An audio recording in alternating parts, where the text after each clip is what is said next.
Cuando nombramos a Egipto, tres imágenes saltan a la mente: las pirámides, el desierto y ese largo e imponente río llamado el Nilo. ¿Lo conocen? Pero empecemos hablando de ese inmenso mar de arena conocido como el desierto del Sahara. Este lugar al norte de África no invitaba a nadie a instalarse allí. Sin embargo, hace miles de años, un cambio climático trajo abundantes lluvias al corazón de África. Poco a poco un caudal de agua empezó a crecer y crecer. Estas aguas formaron el río más largo del mundo, el Nilo. A partir de entonces, muchas poblaciones quisieron instalarse cerca de este río. Y es que en épocas de lluvia, el Nilo crece tanto que todo a su alrededor se inunda.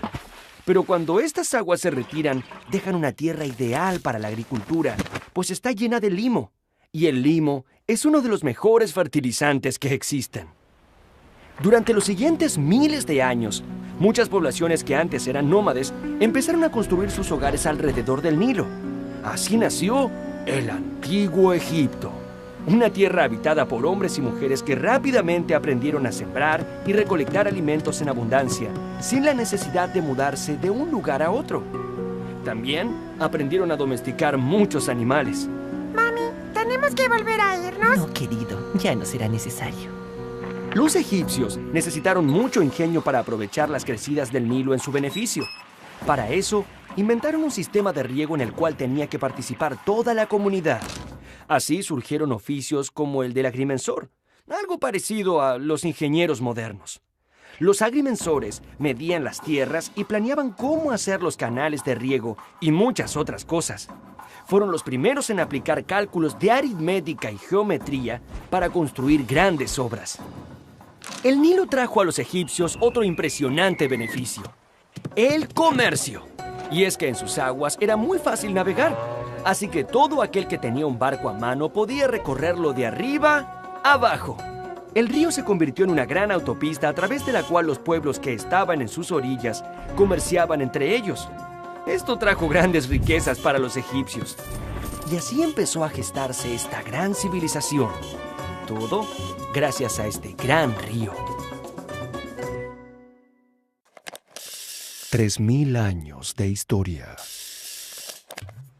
Hace miles de años, gracias al desarrollo del comercio y la agricultura, algunas aldeas que estaban en las orillas del Nilo se volvieron muy ricas y poderosas.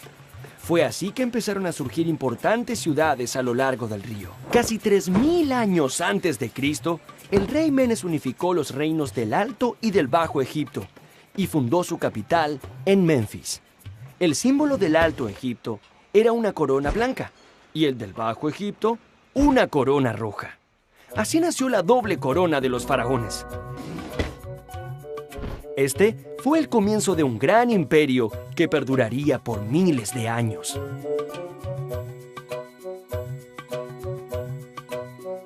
Los egipcios tuvieron una ubicación privilegiada. Por un lado, el enorme desierto los abrazaba y unía bajo una misma cultura. Y por otro lado, el río Nilo los comunicaba con otros pueblos y civilizaciones de la época. Lo difícil para los gobernantes egipcios fue mantener la unidad de este imperio, ya que había muchos pueblos enemigos que querían invadirlos y saquear sus riquezas. Los faraones gobernaron Egipto por más de 3000 años. Solo imaginen todo lo que ha pasado desde el nacimiento de Cristo hasta nuestros días. Y súmenle 1000 años más. Eso es mucho tiempo. La pirámide social. Los egipcios organizaron su vida social como una gran pirámide. Imaginemos a los distintos grupos sociales en orden de importancia. Bueno, en lo más alto de la pirámide social se encontraba el faraón. Este era el máximo gobernante de Egipto. Todas las riquezas le pertenecían y el pueblo lo adoraba como a un dios. Pero la vida del faraón no era sencilla. También era su obligación controlar el orden y la economía del imperio, las leyes de la naturaleza, las estaciones, las crecidas del Nilo, los movimientos de los planetas. No era poco trabajo para una sola persona. Los sacerdotes eran la segunda casta en importancia y se ubicaban en nuestra pirámide justo debajo del faraón. La principal actividad de los sacerdotes era servir a los dioses en cada uno de los templos y les realizaban un servicio diario de ofrendas y rituales. Debajo de los sacerdotes se encontraban los escribas, cuya gran habilidad era saber escribir. Aunque ahora todos aprendamos a escribir desde muy chicos, en el antiguo Egipto, solo unos pocos privilegiados podían tener el acceso al aprendizaje de la escritura. En Egipto se escribía con unos signos sagrados llamados jeroglíficos. Los jeroglíficos eran dibujos. Cada uno tenía un significado. Eso parece difícil. Aunque los símbolos llegaban a ser más de 700, su escritura se regía por principios claros y sencillos. El cuarto lugar en nuestra pirámide lo ocupa el ejército, los encargados de proteger y asegurar la unidad del imperio. Adelante, muchacho. Gracias. Algunos pueblos vecinos intentaron invadir Egipto, lo que hizo que el ejército se perfeccionara para detener estos avances. Pero a medida que el gobierno de Egipto se fue haciendo más fuerte, surgió una idea. Oigan, ¿y por qué no extender el territorio? ¡Es muy buena idea! Así fue como el ejército, bajo el mando de distintos faraones, comenzó campañas militares para invadir territorios, sobre todo en Palestina, Siria y Nubia. Uno podría pensar que con tanto trabajo, en tiempos de paz, el ejército se dedicaría a descansar. Pero en el antiguo Egipto siempre había algo que hacer. En el caso de los militares, cuando no había enemigos que enfrentar, se dedicaban a tareas como la excavación de canales de riego o el transporte de grandes bloques de piedra hasta el lugar de las obras.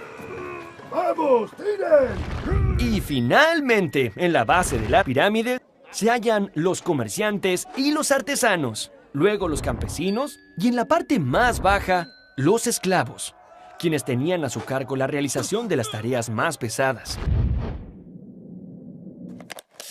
Obras colosales. Ha llegado el momento de hablar de las pirámides, el principal símbolo del antiguo Egipto. Las pirámides esconden también grandes misterios y preguntas que aún hoy no podemos responder. Ingenieros en la actualidad apenas pueden imaginarse cómo fueron construidas. A pesar de esas preguntas sin respuestas, hay cosas que sí sabemos. Los faraones debían dedicarse a cultivar su eternidad, por lo cual muchos de ellos construyeron monumentos colosales, acordes con su grandeza, como el templo de Karnak, cuyo recinto comprende 3 santuarios y es uno de los conjuntos religiosos más grandes y antiguos del mundo. O como la pirámide de Keops, una de las más importantes, que fue construida a lo largo de 23 años de constante trabajo. En el antiguo Egipto, el viaje de los muertos hacia su destino final podía ser largo, pero allí, al final del camino, se encontraba el dios Osiris. Así que muchos muertos se iban bien preparados y acompañados de una gran cantidad de bienes. Mientras más alimento acompañaba al muerto, más posibilidades tenía de llegar a su destino sin morirse de hambre. El arte. Las pinturas del antiguo Egipto son tan particulares que todos podemos reconocerlas. ¿Por qué los egipcios en los dibujos miran siempre hacia los costados? Los artistas egipcios poseían un modo particular de representar la vida. No les importaba la belleza, sino la perfección. Crea tu propio egipcio. Por eso, dibujaban de memoria, pero siempre siguiendo reglas muy estrictas que aseguraban la perfecta claridad de todos los elementos. Por ejemplo, dado que la cabeza del ser humano se ve y se reproduce más fácilmente de perfil, no dudaron en dibujarla siempre de costado. En cambio, los ojos siempre eran pintados como vistos de frente. Digamos que el resultado eran ojos que miraban de frente en una cara que miraba para un costado. Aquí va otro ejemplo. El pecho y los hombros eran reproducidos mucho mejor de frente, pero los brazos y los pies en movimiento eran representados con mayor claridad de costado.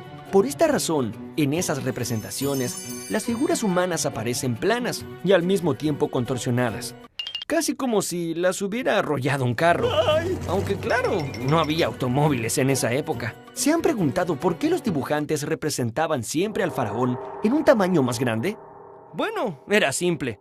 A mayor jerarquía, mayor tamaño. La ciencia.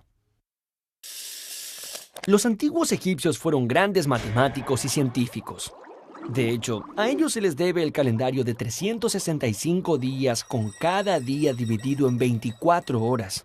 Es ese mismo calendario que hoy usamos para saber en qué día de la semana estamos o cuándo empiezan las vacaciones.